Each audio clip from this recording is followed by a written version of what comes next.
Hey guys, welcome back to another episode of Digital Artcast. This one dropping hot again, making sure that I'm getting plenty of episodes out in this short time when people are spending most of their time in home or working from home. Wherever you guys are, I hope you're staying safe and making sure that you're making the best of this time. I know it can be troubling. It's a very strange time for everybody, including what's going on in America just now. So again, I hope all you guys are safe and looking after yourself, and I'm glad that you came back to listen to another episode. These podcasts now have been going on for just about 4 years. I think we're nearly on our 4-year anniversary mark, which is really great. Hitting up 2,500 subscribers at this point, and many listeners all over the globe. And again, there's a small hit list that I've always had next to my computer, looking at people that I really want on the podcast, I really want to talk to. We've had some great guests on here, like Scott Robertson, Corey Office, a couple of other people that we've wanted to get on and we've had on. But today we've got another one of those what I would call AAA big hitters, or people that I've kind of looked up to in the concept art world and entertainment art world for a while. So please today help me in welcoming our guest on the show. That is Mr. Shaddy Safadi. Hey, Shaddy, how's it going? Yeah, good man, good. I hope I gave you the intro that was worthy of your title. Yes. So. Well, to me, I'm just a person, so. Yeah, of course. Yeah, right. the humble brag's out already. Like I was friends with the game director of Last of Us 2, Neil Druckmann. I remember we were working together in Naughty Dog, and back when we were working together, he was just a person too. Right. Yeah, of course. And now he's like superstar supreme. So. Yeah, I can't go down the street without getting mobbed and all this kind of stuff. But yeah, it was actually, was really surprising. Just quick off on a side note, was just watching his social media over the last couple of weeks take an absolute horrible turn when he was reposting a couple of different tweets and stuff, and it was kind of, and then obviously with The Last of Us, a lot of people know about the whole leak thing. So it's been a weird situation probably for him on his side as well, with being so famous or having such an accolade next to his name, because now he's more in the spotlight than ever. But I think for a lot of creatives, you kind of want to recoil most of the time in the world. You just want to have your own safe space. But I feel with social media that sometimes that veil is dropped and that you're exposed even more now. Yeah, it's tough. I know it's been tough for him. I talked to him about it, and also when you put your heart and soul into something, even when you put your heart and soul into a piece of art that took you 4 days. Right. Imagine you spent 4 days on something and you sent it to one person that you trusted and respected, and that person said, "I hate you." Not just I don't like this. I also hate you personally. Yeah, that's how much I hate this. I also hate you. It's good to be trying. So yeah. So I also think I was joking around with him, jokingly saying that when that first happened that he got Benioffed, but he's going to recover. I just want to put this out there right now. I loved the last season of Game of Thrones. I just want everyone to take everything I say after this into consideration. Like temper, because every opinion I have could be wrong, because I enjoyed season 8 of Game of Thrones. I agree with people's critiques, some of them, and I wish they had done those things, but I didn't not enjoy the show. And I think that actually is a thing I try to hold on to, is like when you experience a thing, you have an emotional reaction.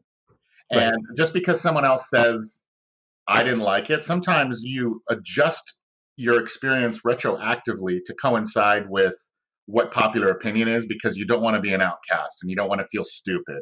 So a lot of times people might say, well, I actually really like Transformers, and they do it in that whispery tone because they feel guilty. They don't want anyone to know. Or like, I thought Pacific Rim was fun. Like it was, that movie was really tongue in cheek and kind of over the top. I think Avatar was one of my favorite movies I've ever seen. Yeah, I agree with you. Some of the bad guys were a little bit one-sided, but there's things like that where I think you have to just kind of go with your first experience that you personally had and then stick to it.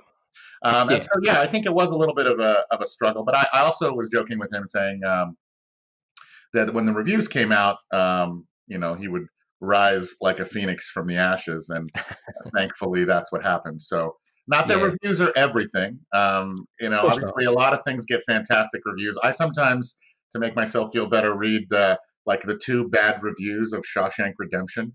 You can you can go on Rotten Tomatoes and read like a scathing review of Shawshank Redemption, and you're like, yeah, okay, Yeah, and fair enough. it got good reviews at the time, but there's some people that thought they didn't like it. And I found the best way to insult any medium is to just say what happened, but with a sarcastic voice. You could be like, "Oh, so one guy's in prison, but he's falsely accused, and then he escapes." If you just say it in that voice, then it just sounds dumb. But it's real easy to crap on people trying to make art, they're just their hardest to make great things. So I have very, very little respect, relatively, for people whose profession it is to shit on other people's art, who don't do it professionally. Yes. If you want to, amongst your friends, talk about the ins and outs and the particulars of what you didn't like about something that is really AAA because you're trying to grow yourself and grow the medium. But someone whose job it is to just talk about what they like and didn't like, reminds me of Ratatouille. When Ego was saying that even the average piece of junk is probably worth more than the review designating it so. And I thought that was a really profound part of that movie because, yeah, I completely agree. And so I think in this case of this game, everyone's going to have to sit down and play it for themselves. And maybe some people will love it. And because the reviews create a social momentum, that's the good thing about reviews, is they've created a social momentum. So for me, career-wise, because we did so much art on it, it's going to be considered good no matter what in any individual. It's past the point of no return, right? It's not going to happen where like people play it and think, oh, but this is actually terrible. It got a 96 Metacritic. It's a successful game. It's going to sell a crap load of copies. But there certainly might be people that are like, ooh, it was tough to get through, or it was too bleak, or this and that. But that's what I love about Neil. He's always kind of wanted to tell the kind of dark stories that he wants to tell. And Bruce, too. Don't forget, like the first game was Bruce Straley and Neil Druckmann. Those guys, they co-created that game, the first one. They co-wrote the story. They developed all the gameplay, and they kind of made that IP what it is. So I'm really excited to sit down and play this next one, and I'm really stoked that the reviews came in and generally people thought it was good.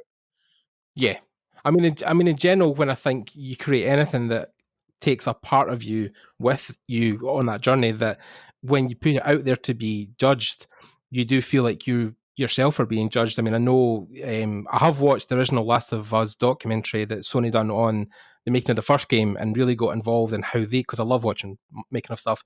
But then more recently, I watched Corey and his team in Santa Monica, the making of, the Raising Kratos documentary about how they basically went through the whole thing of making the new God of War. So you never really, I think probably most gamers should watch all these documentaries and really see the amount of personality that goes into these whole productions that take 4 or 5 years. I mean, it seems like such a small number now, and really, in the grand scale, it isn't. But 5 years of your life is a lot of time. You go from 30 to 35, from 35 to 40. So, for some people, it's like a career-defining, a life-defining moment. And I think if there's any negativity injected in that, it can almost tear you down piece by piece as a person. And imagine if you worked for 5 years on something that wasn't considered the greatest game ever, or failed critically. Imagine how hard that would be. And I've been lucky to be a Naughty Dog, and they make great games. But early in my career, I worked on a game. My first game that I worked on was called Neopets, and it was based on, it was like Pokemon, but it was like these little cartoon character things. And that game came out. I worked on it for a year and a half, and didn't sell, and a lot of people got fired. Imagine, for all that crunch and for all that work, your reward was getting fired. I know, which is high stakes game. Yeah, I think it's why a lot of people now aim for freelance because, I mean, for me personally, when I wanted to, back in 2016, when I was going to my first couple of events and, about to graduate and looking at different things, the game industry always seemed like, when you watch like the Halo documentaries I did back in the day, or, some of the Double Fine stuff, the guys, Tim Schafer and that you looked at games as like a fun time, something that was really interesting. And then talking on Double Fine specifically, their studio went through so much heartbreak. Oh my God, I'm surprised Tim isn't like 5 times his age, but you look at how much heartbreak some studios take when, games get cancelled. And then even at the start of the God of War documentary, the whole, I think, first 20 minutes is about how they built this team for the sci-fi game that was getting made, and then like from nowhere, it was just dead. It was gone. And then obviously the rest of the guys pointing into God of War. But then, of course, that dream was dead. Whoever was building that dream, it was gone and never coming back. So I think for me, the game industry sometimes, and to an extent, the film industry seem like, I don't know. Do you feel this is a really I'm asking this question because you're a hardened professional at this point, but do you feel like the games industry has changed significantly, or has it always stayed the same? Like, especially for people coming in fresh faced, do you feel like there's a huge reality check that people miss? I think, well, now I think that it's just games cost more. So they cost a lot more and they take a lot more time.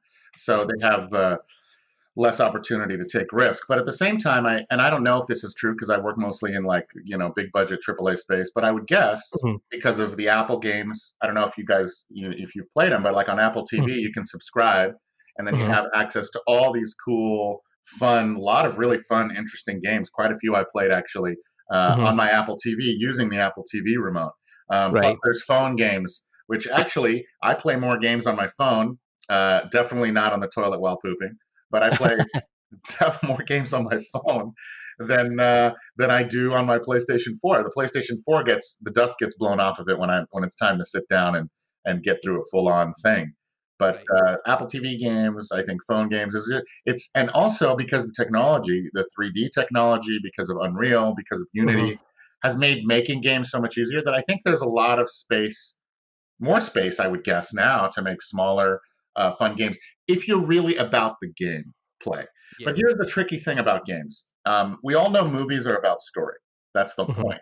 But games, it's kind of clearing up now, but games can be about a few different things. And I think 15 years ago, the idea of having a story in games, I remember seeing some talks at GDC that said, well, that's not what games are.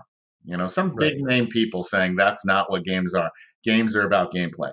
Well, we found out that that's not true. That games can be both. They can have. It doesn't have to be. Doesn't have to be either one or the other. And I remember something Bruce told me. Bruce Straley, the game director at the time, is that when they were first coming up with the idea for The Last of Us, because I was there, I was still at Naughty Dog when that idea first came on, and I remember him saying that the zombie genre had been done quite a bit, and there had been Children of Men and World War Z, and it wasn't like zombie genre was new even then. Like it was old news even 10 years ago. It was old news. But he said if it's new for games, it's new. And what they were trying to do is when they were breaking out the story, and this is just them telling me, is they sit in a room and they look at all the beats the same way you would in a movie. And I don't know how familiar your listeners are or you are with how a story is traditionally written according to the Robert McKee story structure.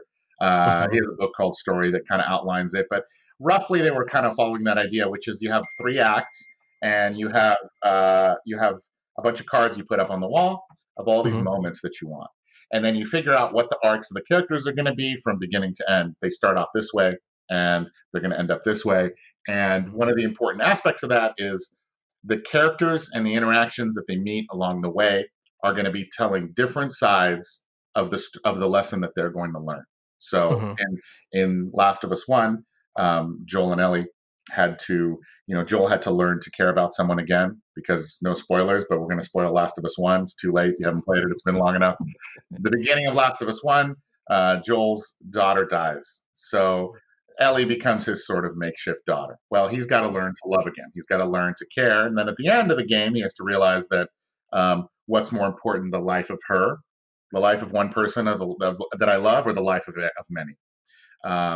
And there were people that they met along the way, like Sam, if you remember, this was like a couple characters they met along the way, where their relationship of love was so intense that when it went wrong, one of the characters, killed themselves.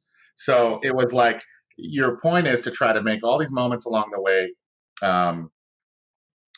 help tell the greater story. But that's one aspect of it. That's the writing part. But then what they were also trying to do is to put it on the stick, they used to say. So put it on the stick, mean on the PlayStation joystick.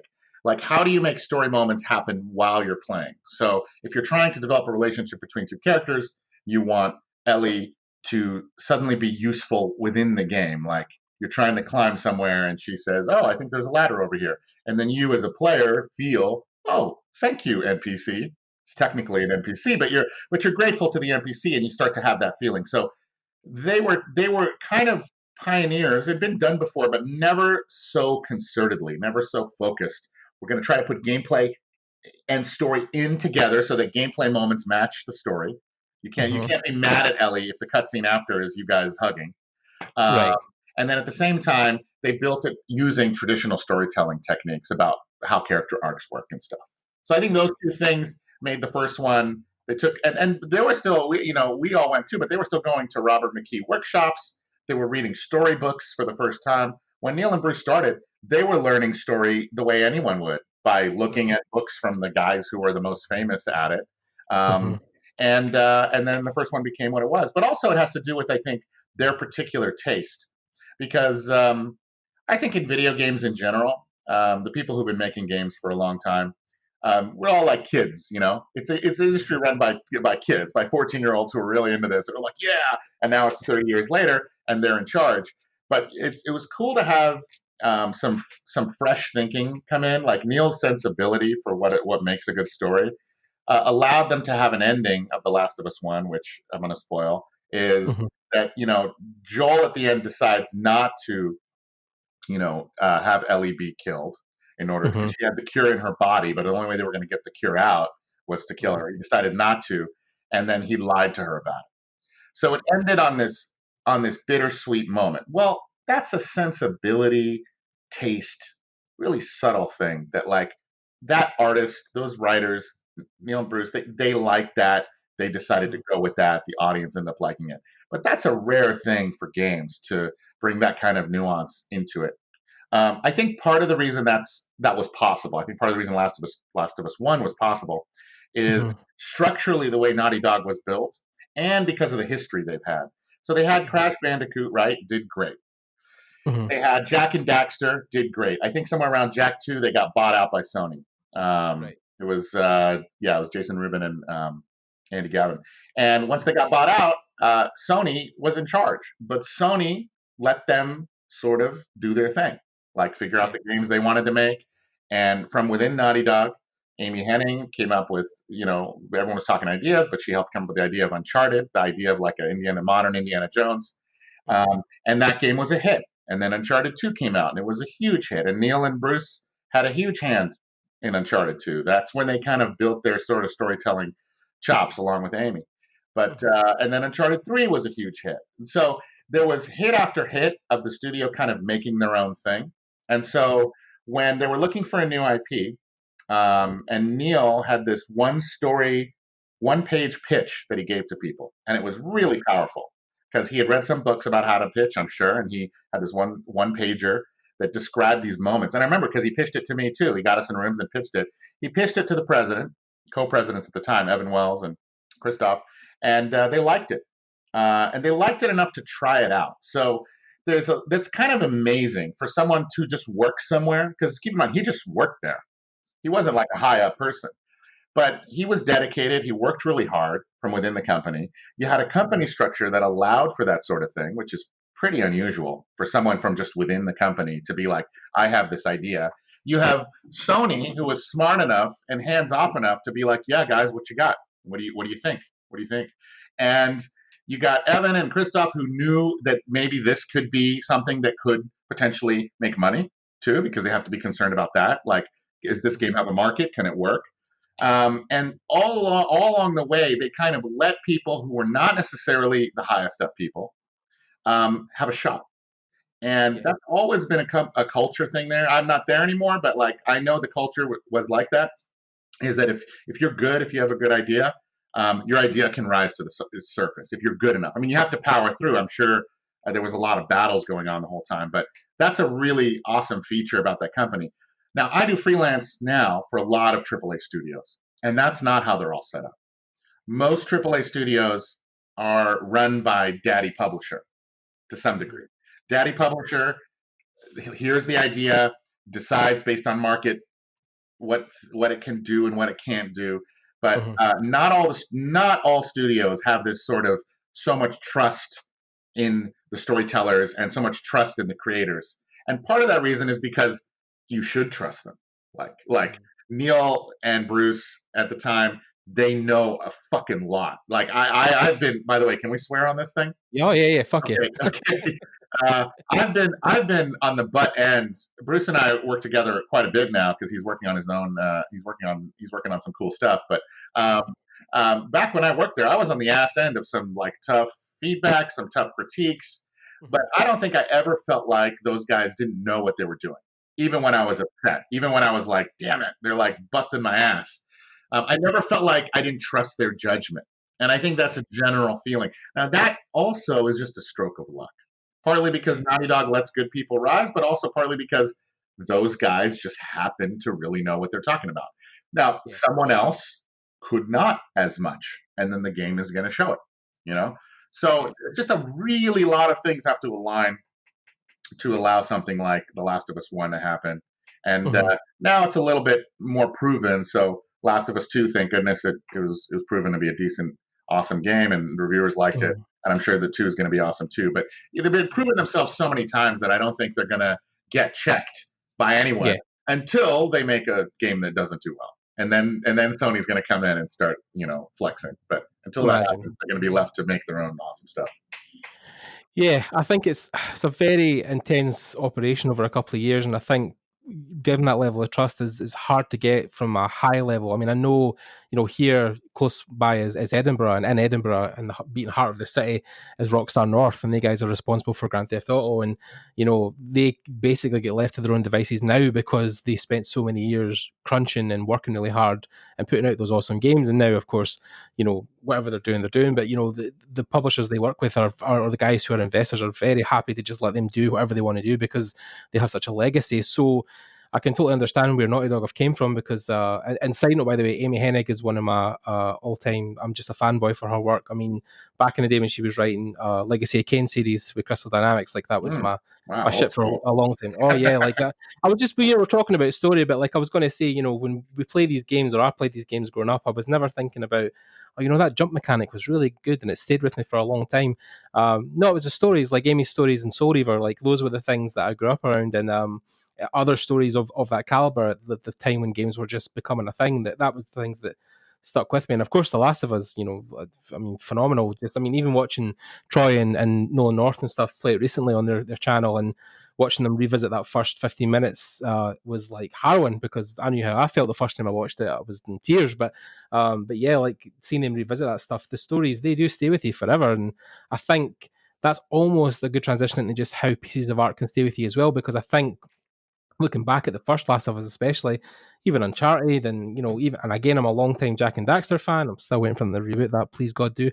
I just saw I was sitting watching the Sony review, and I saw the Ratchet and Clank new game from Insomniac. I was like, oh, thank God, because Ratchet and Clank and Jack and Daxter are like some of my two favorite game franchises of all time, next to maybe like The Legend and Zelda. But yeah, so watching all that stuff happen again has been great. But then I think talking about pieces of art that stay with you, I mean, I know some of my first art books were things from Uncharted and the original Last of Us, and I was really lucky that I got to meet Troy, who voiced Joel at an event, and he got to sign my book. And when I told him at the time I was trying to be a concept artist, he actually sat for a whole extra 5 minutes, and there's a queue behind me, but he flicked through the pages of the book, and he was like, I got this sketch really early on from the concept art team, and it really gave him, and it was a picture, like a sketch of Joel and Ellie sitting at a fireside, kind of eating something, and they were like, I think one of them might have been playing guitar. They were laughing between each other. Yeah, that's Young did that sketch, I think. Yeah, so he was like really enamored that I was trying for this, and he's like, yeah, you guys are the real storytellers. You guys really you set the tone for the whole thing, and this sketch really gave me so much to work with, and it was really incredible to see his eyes light up when I mentioned concept art, because it had such a powerful impact on him as an actor. So. I think, yeah. So a little snippet for you there, because I met him in an event in Scotland, and when I said that, he went through the book and was really interested to have this conversation with me. But for you as an artist, do you think that's why One Pixel Brush was kind of born? Did you feel like storytelling lived in those pictures as well as the game? Well, I always loved concept art from the beginning, because it was the funnest on paper job, because you just get to do the fun stuff. You get to like make the one image and then give it to them, and then you don't have to do anything else. So right. in some ways, it's kind of the easiest. Right. It's the most competitive. It's the most sexy, and so it's the hardest in that way. But once you're doing it, like for example, deadlines don't, they apply to us, but it's not like the game is going to ship or not ship because they received the concept art. It's not like, even when I was at Naughty Dog, I found things to crunch on, Like I was crunching because they had me do skyboxes, do the textures for skyboxes. But inherently, concept art is the beginning of the process, so that's one thing that's really awesome about it.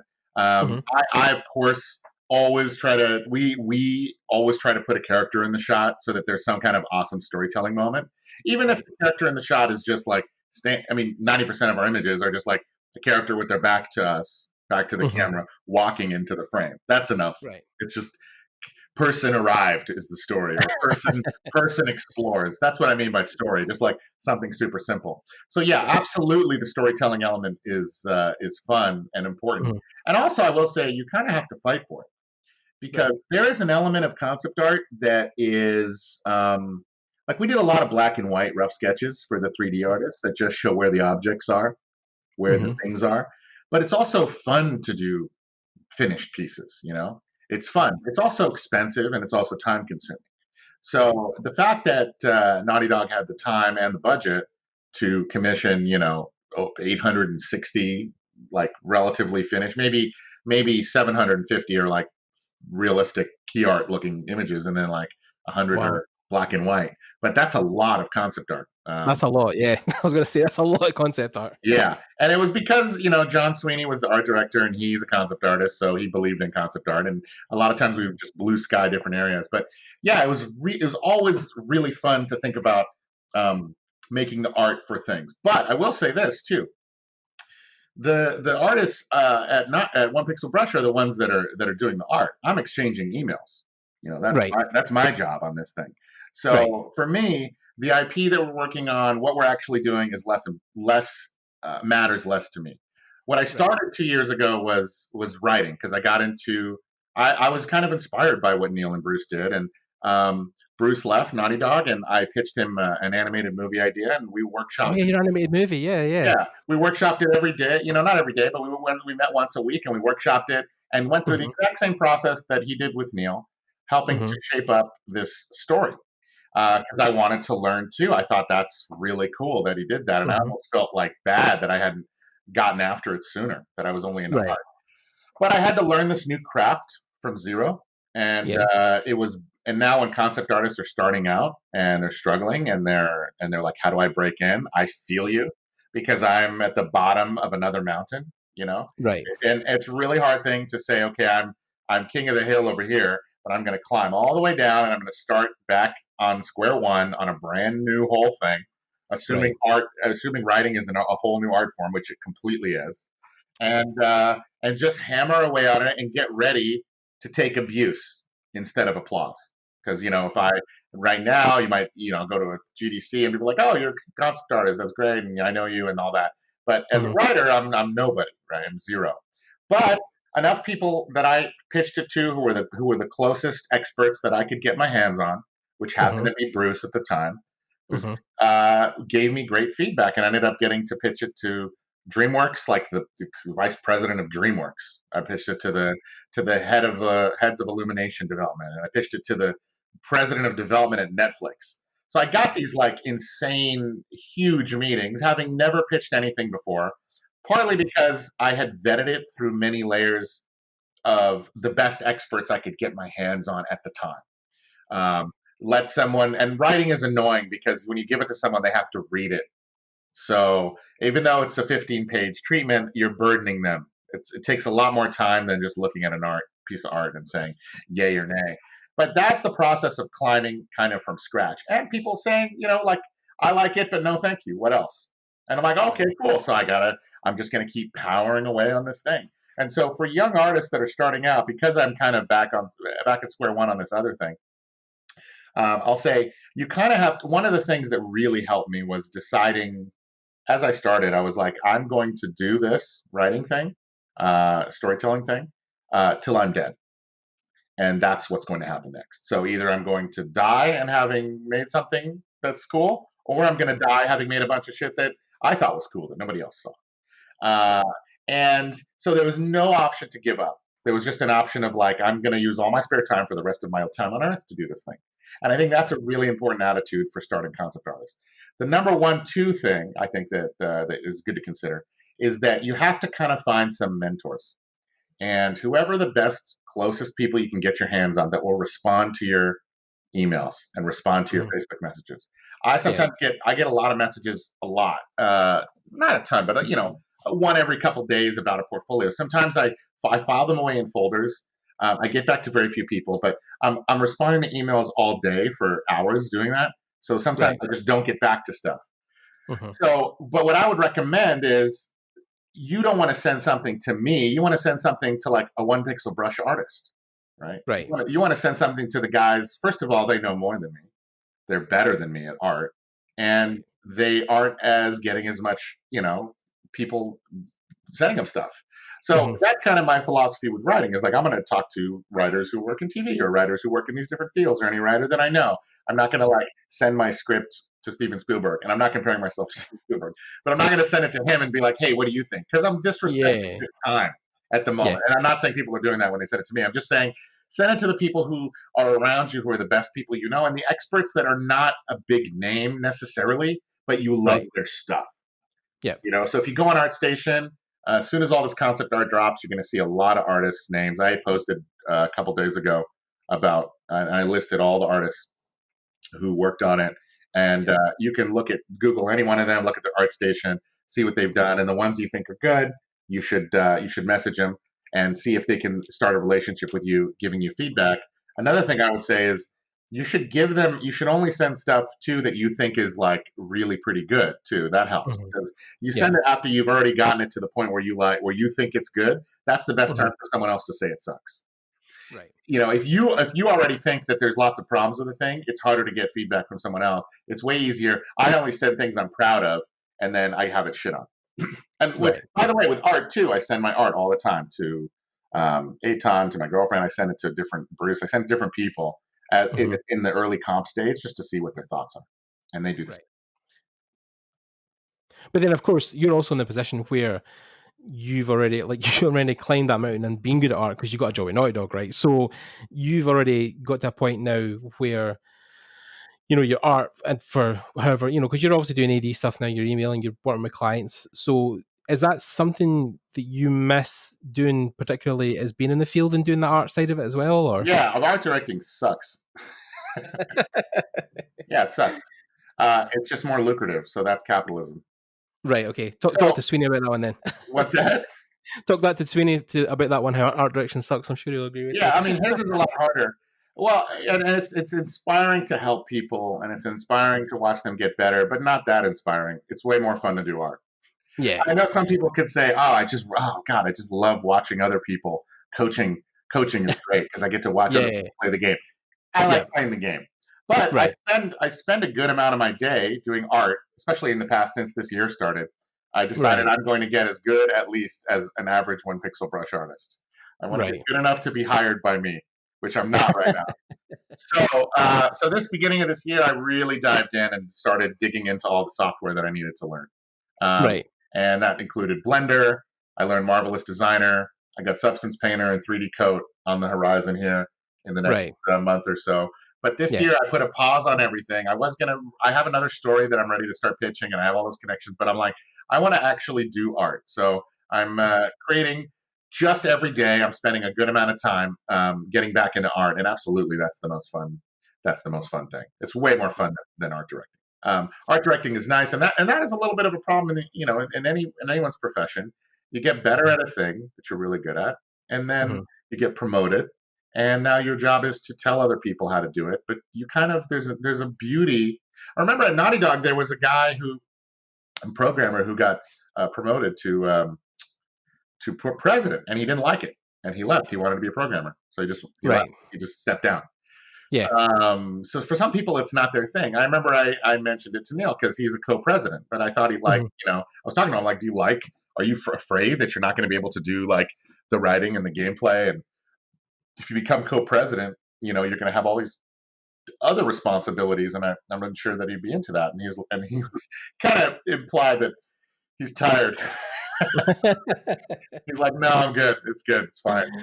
I mean, especially Naughty Dog, right? Because I mean, when you get to the tippity top, like when you're on that level, I mean, the same with some of the guys I know at Sony or Blizzard or Riot. When you're playing at that level constantly, I mean, there is just an inherent burnout I think you're going to experience, because games are so intense to make, and they obviously they take years to make, but over those years you work some of the hardest you've ever worked in your entire life. I mean, I know for some studios they have a whole 9 to 5, Monday to Friday, don't work weekends, don't work overtime, but which I think is more in animation than it is games. But with games, people sometimes go flat out for like 2 solid years, and then at the end of it they're like, oh, I just want to sit down, because you're standing up constantly. You're always, especially with art directors and people who are running projects, because you're just jumping from one desk to the next, or one department and another meeting and a meeting's about, and then at one point, all you're getting on is all days. It's just meetings all day, and you don't actually get time to do anything. So, yeah, I think you're right in what you're saying. The art side of it is a good place to be, because then, of course, you're focusing on your craft. You're not worrying about outside forces. And I think that's also maybe a trap you fell into with One Pixel Brush, where it's great that you get to hone in this skill and these guys who are working on these amazing projects now. But again, you're at the epicenter of it, where you're answering emails and going back and forth for clients and speaking to people and giving direction. So is that, I mean, I don't know how much. I'll say that, like, at Naughty Dog, working there and finishing a game is like storming the beach at D-Day. Like you're just watching people like scoop their own intestines back into their body. It's hell on earth. What we do, and I've made this analogy before, we're just like Black Ops Navy SEALs that get called in, drop in a helicopter, clear a building, and then we leave. And I love that. I love it because it's cool. I love it because it's not as much commitment.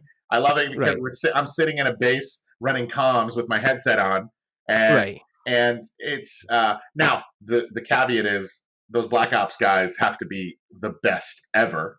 Right? They can't be normal soldiers. They have to be like super soldiers. So the challenge in my world is to find these like incredible people, or find artists that are very good, but like what is the coaching they need to get them to like Black Ops SEAL Team 6? But our job is a little bit removed from the hell.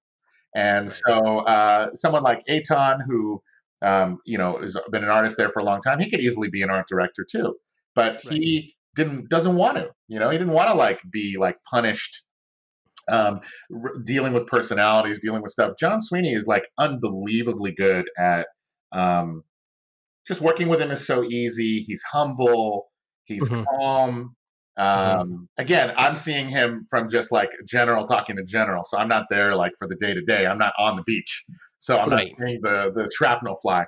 But just in general, he just is, and he's good with people. He's not easily flustered.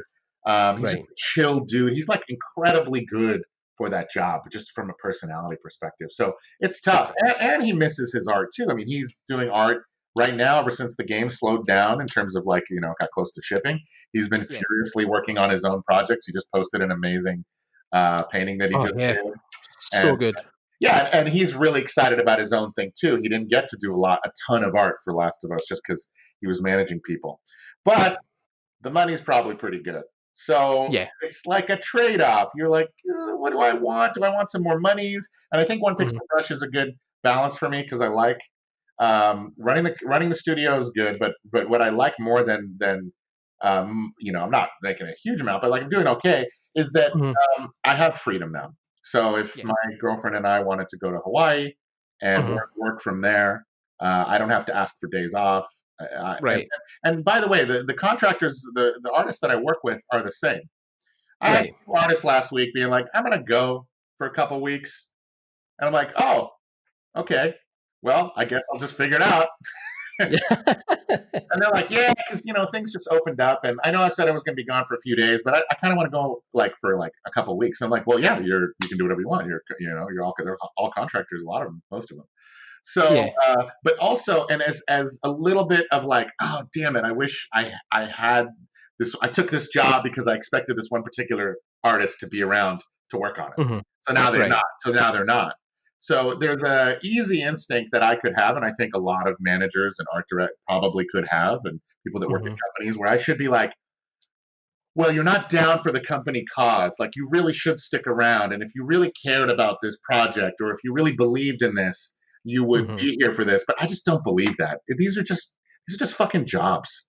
Like, it's cool, we like them, but at the end of the day, you have to live your life. And so I fundamentally believe that, which is why I kind of started this company, and I kind of believe that for artists. So if an artist says, I need to be gone for 2 months to figure out what my art should be and how I want to grow as an artist. I'm like, well, of course I get it. I'm annoyed a little bit because now I have to hire someone new or fill in the shoes or do some. They're making me do more work, so that's why I'm annoyed. But it's really like awesome that everyone feels free to do that, because this whole concept of I'm at a company and I have to stay there and then I die and I have a stack of discs to show for it is perfectly fine for some people. But when I left Naughty Dog, that was kind of the thing. I had this meeting with the presidents and they were like, "Why are you leaving?" And I said, "No reason. I don't want to come in anymore." And they were like, "Well, you're going to go somewhere for sure. You're going to take another job. Where are you going? You sure you got an offer or something?" I'm like, I guarantee you will never hear of me taking another job. The only place I'll ever come back to is Naughty Dog. Because I've worked freelance for a lot of studios, and I can tell you, Naughty Dog is one of my favorite. I like the artists there. I like the attitude. I like the mentality. I like the kind of games they make. I was like, you won't hear of it. I did an interview at LucasArts, and they said, "See, you did an interview at LucasArts." I'm like, that was just an interview. I wasn't going to go to LucasArts to work in an office somewhere. So yeah, I think maybe COVID too has done a little bit to make people appreciate the fact that we don't all have to be, in the room. On this same schedule, trapped. Like, so what? You want to take 2 months off and not get paid? Who needs the extra money? What are you making the money for? To buy a slightly nicer car? Just buy a $15,000 car instead of a $30,000 car, and use that $15,000 to just take 2 months off of a year. The clock is ticking, and we're all going to die. Like, what are you doing? Yeah, I mean, definitely. Yeah, I mean, like it's a bleak outlook, but yeah, no, I mean, I feel like that's what disillusioned me with the. I mean, when I left my job at 28 as an engineer to go back and be an artist, because it was like chasing my dream, I thought it would be no impossible or no relatively difficult, but I probably could get a job when I left. But then the fact that I've left and the end of 2018 and graduated, and I'm still I'm doing bits here and there, but yeah, it's a very difficult industry to land on, because I feel like when you go in as a studio, as even a junior now, like you have to hit the ground, not just running, but like sprinting the same speed as everybody else. And if you fall down, like, of course, people will try to pick you up, but then there's very little room for that. You talked about mentors earlier on. But that's something I felt when I was an engineer, for example. When I first started my job, we had on-site job training. Like we were just given the job. We weren't engineers when we were picked. We were just given a job because they needed people to be engineers. And then throughout my time there, people trained me to be an engineer. They taught me, you press this button to do this thing, or this is, and then you learned, and then you became an engineer. But with games, I feel like there is no room for that at all. Even with mentors, you can obviously get feedback and stuff, but you could never walk into a job as a games artist not knowing how to paint, right? That would just never be done. So that's the difference I feel in this industry versus the place I came from. Is that your experience in the studios, especially when you were starting out? Is that it gets harder and harder, and easier in some other ways. The ways it gets harder is that none of the artists that started working on even we did a concept test. Like, I had left, obviously, Naughty Dog, and then 3 years later they hired us back. Right. As they hired my team. But if you think about it, that's pretty silly, because all the people who work there know me as just some guy who used to work there. So, imagine if you left your engineering job and then like 2 weeks later we're like, "Hey, I have a bunch of engineers here that you could hire, but you have to go through me." It'd be pretty stupid. So it took a little while for them to say, "Oh, okay, well, you've developed a team and maybe they're good and we'll give you a test." And then we did a bunch of concepts for them, like 8, to try it out. But we're competing against the best. You got Robbie Johnson there, and Aton, and all these amazing artists.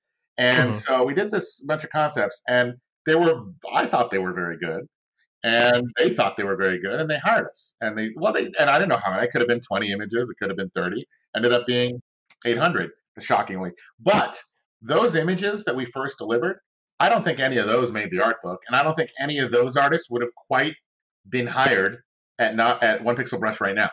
Like, if you showed me any of those first images just from 4 years ago, I'm not sure. They would have barely, maybe not quite. I would have had a lot of feedback.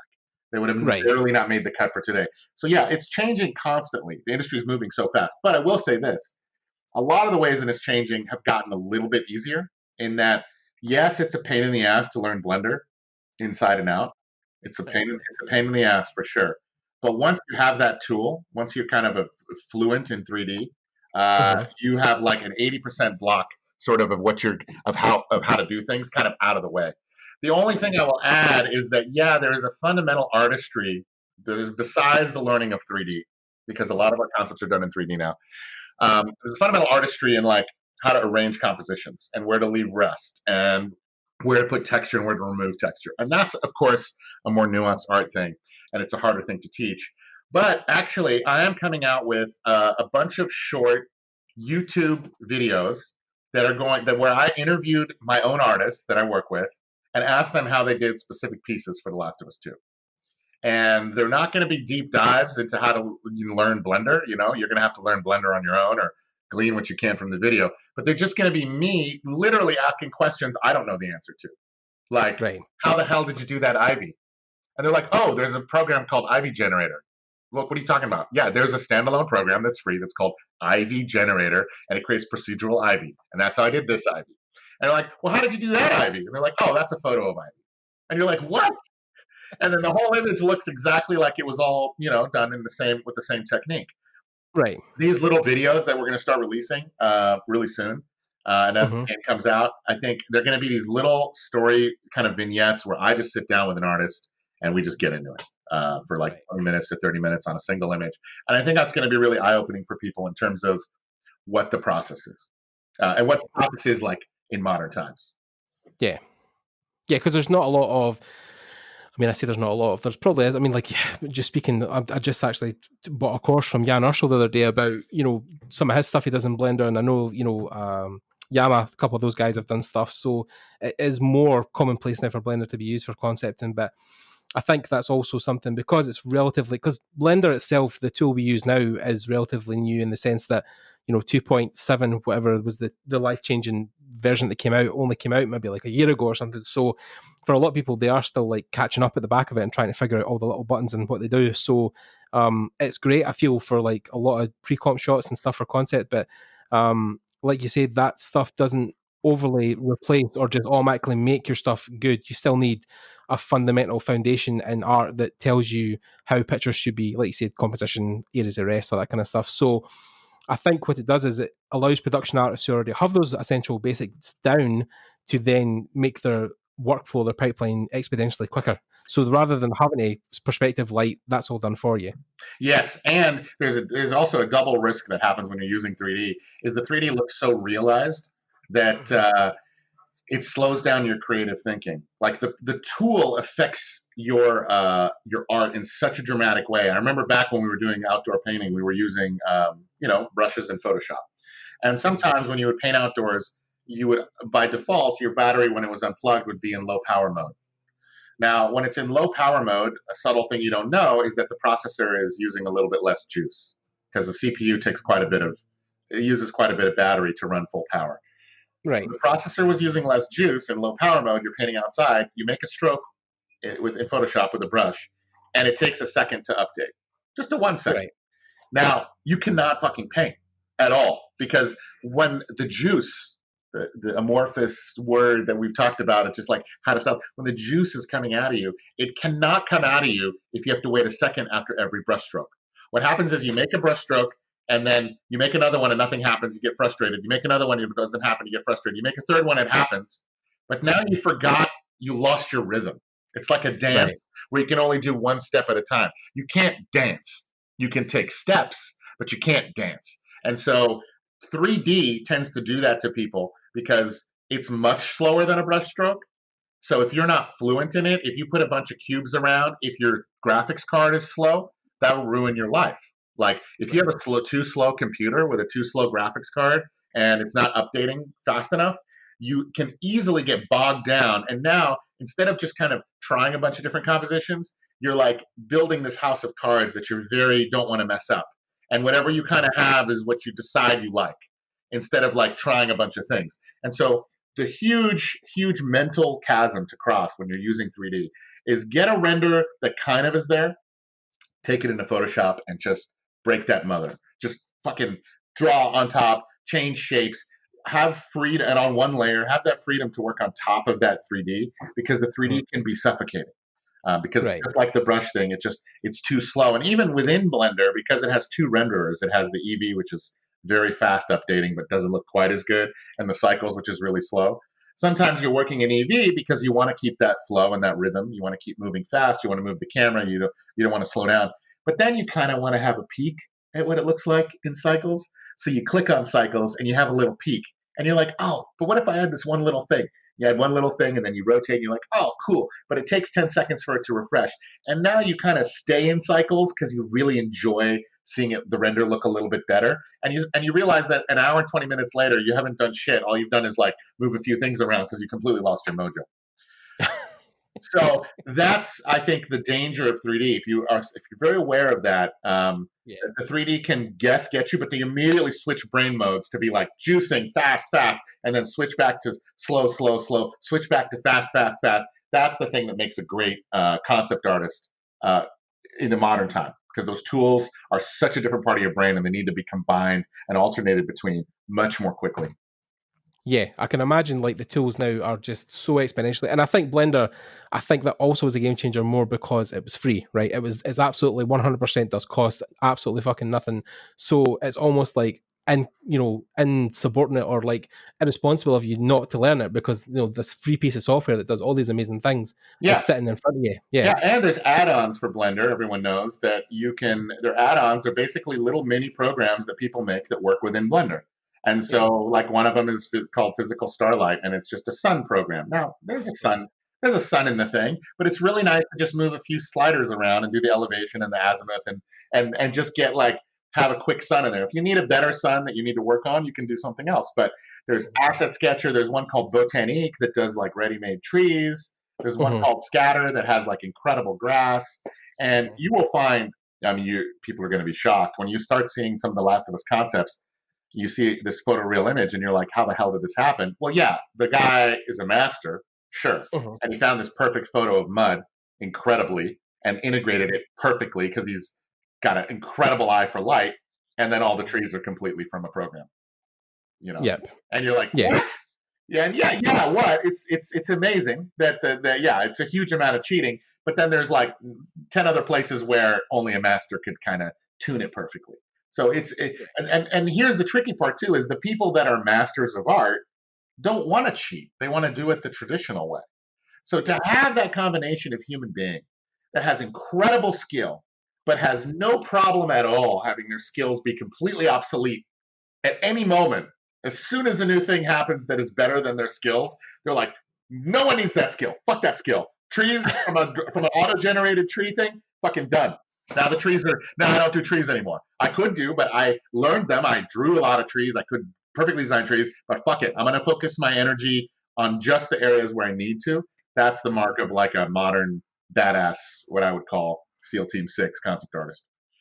Yeah, and I definitely find that that's worldly exclusively sometimes to the AAA space, to especially realistic games, so stuff like Last of Us. But then if you're doing super stylized stuff or you're working on like a cartoon or animation, then of course traditional skills in some part will play more of an emphasis in those things. So yeah, I think it just depends on per project, because you also do stylized stuff, right? You also do stuff for animations. Oh, absolutely. And actually that's what I love the most.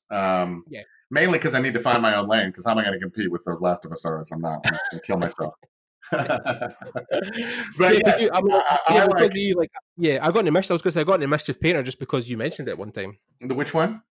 Was it Mischief? The one you can kind of infinitely has the infinite canvas, the painter program. Oh right, yeah. Is that something you don't use anymore? Or? Well, with animation stylized stuff, again, we're trying to ruin art by trying to find 3D ways to ruin art, and in the animation space, it's no different. And we've found a lot of good ways to ruin art, like the cartoony stylized drawing style artists that know how to draw really well, draw.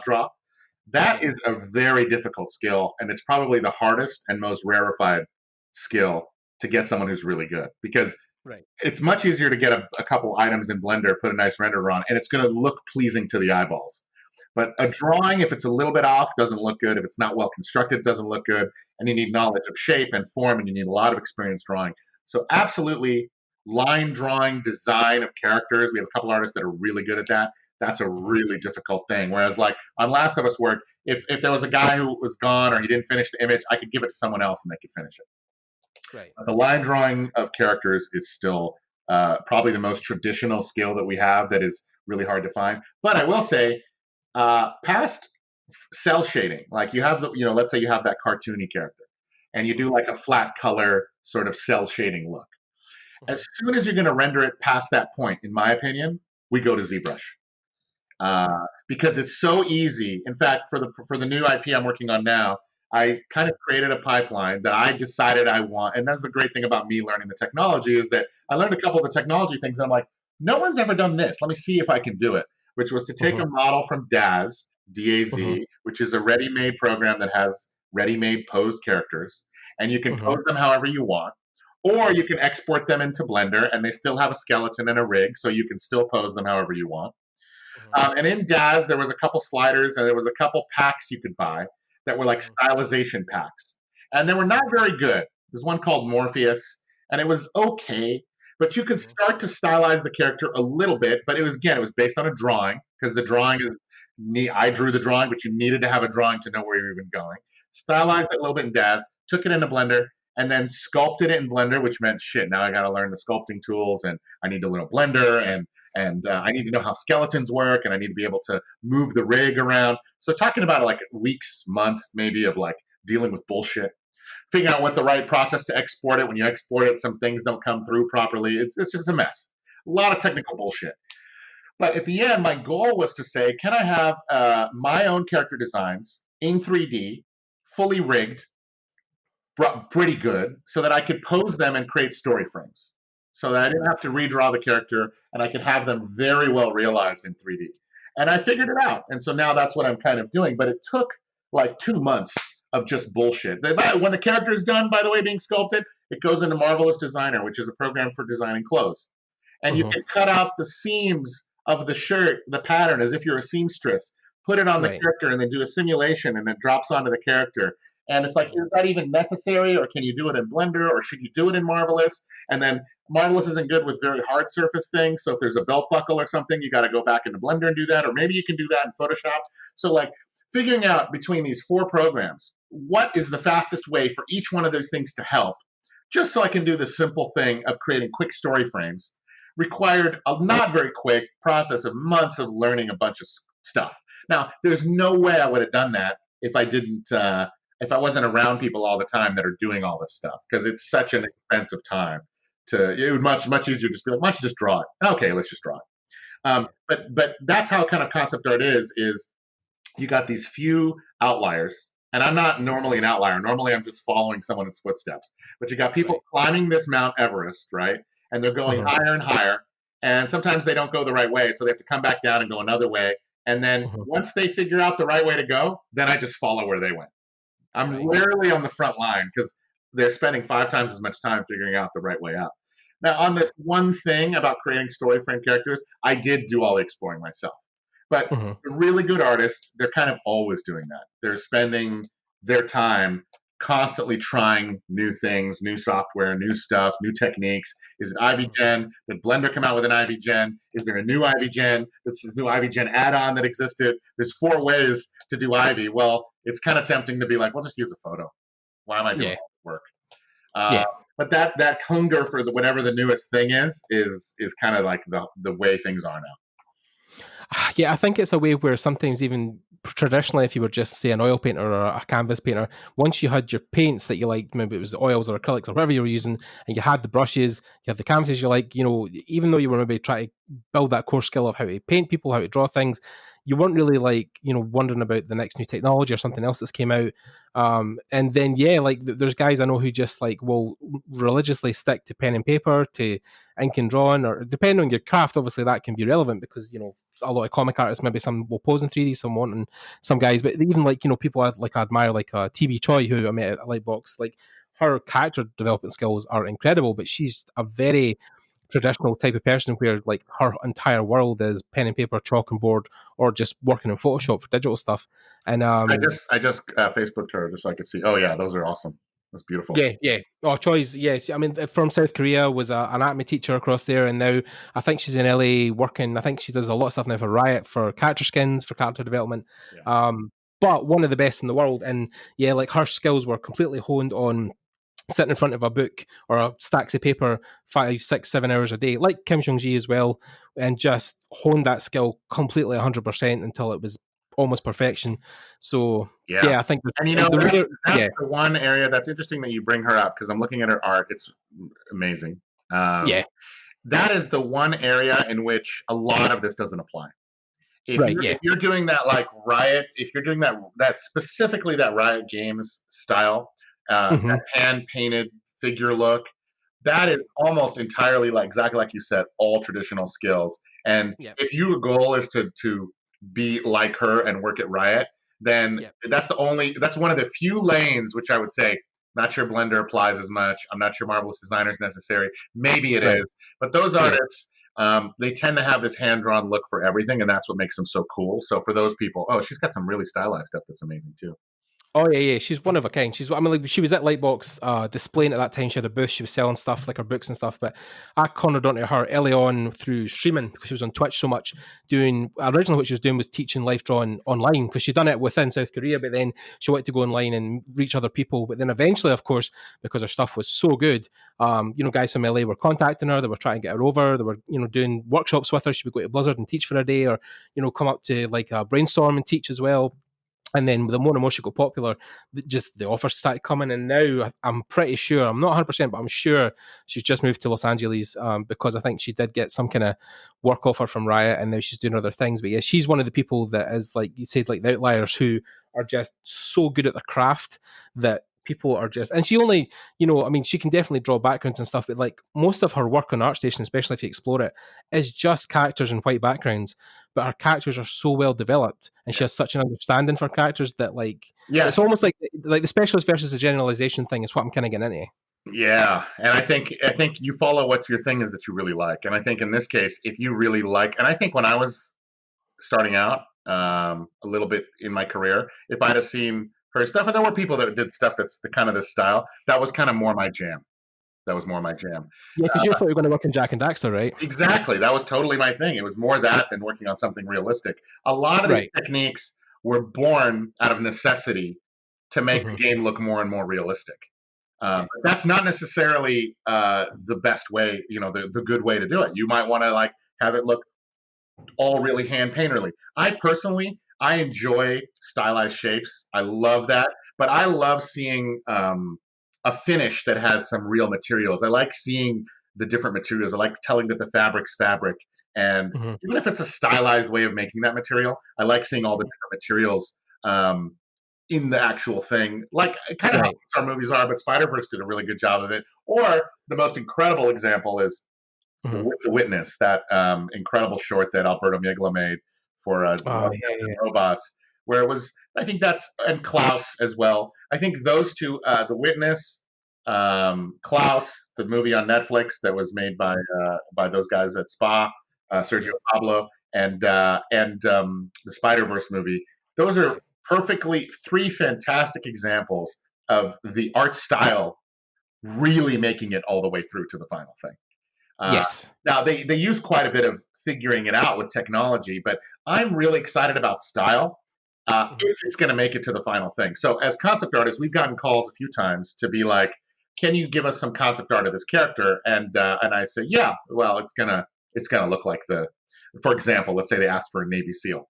I'd be like, well, it's going to look exactly like a Navy, it's going to look photographic like a Navy SEAL. And I've gotten a few times requests, well, can you make it look like concept art so that we can look at it as concept art? And that's a tough one, because I'm kind of like, no. We can make it look like the thing. So whatever you decide the final thing is, concept art is at a state right now where we can pretty quickly make it look like however the final thing is. So for TP, for her stuff, the games look kind of like that, right? Their textures are hand painted, so that's a perfect style for that. I kind of of the mind that now in concept art, there's so many shortcuts, so many tricks. Just make it look like the final thing if you can, and use whatever technology you can. So if you want it to look like a Pixar movie, it's not that hard to make concept art look like a Pixar movie. And then we can decide at that level, because that's the point of concept art. What's it literally exactly going to fucking look like? So let's do that. There's still a little bit of mythology around concept art that that their sketches, we need to see a bunch of loose stuff and then we'll refine it. Well, if someone wanted a really good gray square, Would you draw it and shade it, or would you just take a screen grab of the gray square that shows up in Blender? Like, you want a gray square, right? And it's going to be in 3D at the end? Okay. Yeah. Well, I have your solution right now. It took 1 second. No, we want to see some sketches of the square first, and we want to see it shaded. Okay, is the final thing going to be a shaded sketch square? Because in that case, that makes sense. No, it's going to be 3D. Okay, well, then just look at the fucking 3D square, and it's colored. There's no reason to draw it if the technology can make it instantly look how it's supposed to look. Now, if you want to be a visionary and say, no, we want our game to have a unique look, well, then be a goddamn visionary. Like pick an art style from the shelf, whatever one you like, because there's plenty that exist. Pick one, because there's also like a little bit of mythology of like, we're going to do a bunch of concept art and we're going to find the style. No, you're not. There's enough stuff. Just pick a style that you think is good. Or pick a style that's 99% of the way there. Or say, listen, that's kind of a mythology, I think, sometimes in people's minds, that the thing we're doing has never been done ever. There's no style on earth that's even close. We're going to find it by doing concept art. No, we're just going to spend your money. So if you were to just find the thing that you want it to be most close to, and you actually have a vision of how you want it to be slightly different than that, or you have a completely unique style that you have in your mind, say what that is. It's rare that there's a completely unique style on Earth, but like, okay, let's say there is one, like Alberto Miegelos. Then find that one thing and then go for that exact mark. I think that's much more realistic than hoping that through a lot of different iteration and doodles, you're going to find a style, because a style is a very known quantity, and a lot of styles exist, and you can kind of point to the North Star and just move towards it. And that's what we've found. It's so much more efficient. Yeah, definitely. I mean, like you say, there's almost two strains or two schools of thought that, the stylized stuff or the stuff Troy's doing is unique, because then, if you're drawing stuff, then you are drawing stuff. But then the Last of Us stuff, because you want it to look almost like a finished game cell or something that would be an engine, you have to push the technology because you want that stuff to look like it belongs in the game. So, I think there's definitely paths you can take up the mountain, as you once said, with the increase in awesomeness. But I think you have to probably decide early on which one you're going to follow, because one, in essence, both are hard to accomplish, but they definitely have different focuses altogether, right? Yes, and also I will say that that Alex Neonakis, she does a lot of art for Last of Us too. She designed characters and she does them hand drawn like this, and so did some of the other artists there. They did a lot of art that looks a lot like her art, hand drawn stuff that kind of, like you were talking about that drawing of Joel and Ellie where they're laughing by the campfire. Right. Like a beautiful drawing that had a beautiful feel, that gave a mood. But you can see that is a little bit tenuous to even say that that's concept art, because it wasn't for production or anyone to do a thing. It was just to be inspired by. And you're saying the actor was inspired by it, because also people love looking at drawings. It feels tactile, it feels hand drawn, and they understand how it was made. So looking at that Ellie Joel drawing gave people an emotional response. It wasn't like information for the modelers how to model Joel's shirt. It was, here's a feeling that we can keep in our mind when we think about these characters. So it kind of also depends a little bit on like, why are you doing, and we don't get hired as often for that. We get hired more into like, what does this damn thing look like? So, but I think there's definitely room for that sort of beautiful art for art's sake to give a feeling.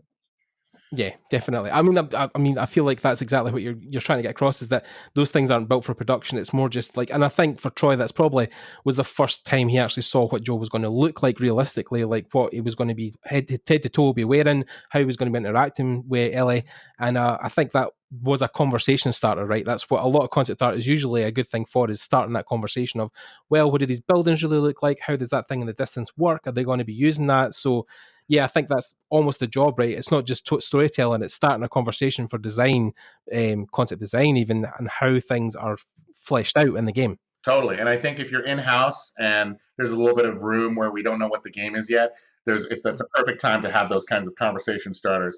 We get hired to end conversations. More than start them. Where we get hired to like say, we don't know what this should be. We're going to pay you to like tell us what you think it should be in the end. But yes, there's absolutely some room for that, and I would love to get hired to do more, figuring stuff out like that. That's a lot of fun. Yeah, definitely on the pre-production side, I think there's a lot of stuff that goes on internally before they probably reach out to you and we're like, right now, this is your right. They're not going to be like, hey, we have a bunch of money we want to spend and we don't know what we want, so we're just going to give you this money and you try stuff and it doesn't matter what. But But if you're in-house at a studio and they're like, hey, we have 2 weeks and we really don't know what we're going to do next, how about try this because you're already on payroll?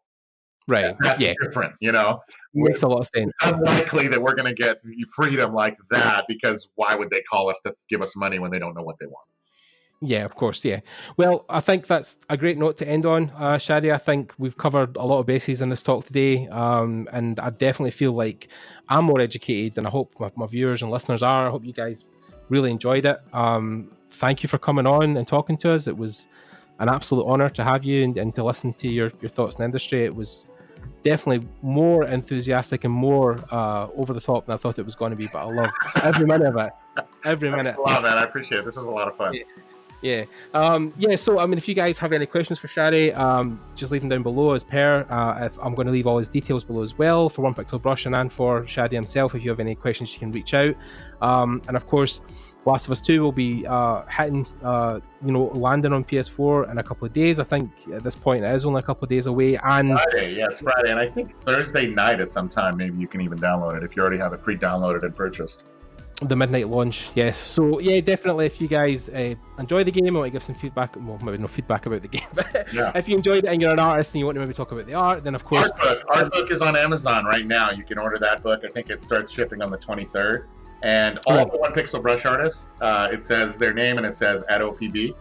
So you'll be able to see in the book which artists that I worked with worked on that game, and there's a lot of their art in that art book. So.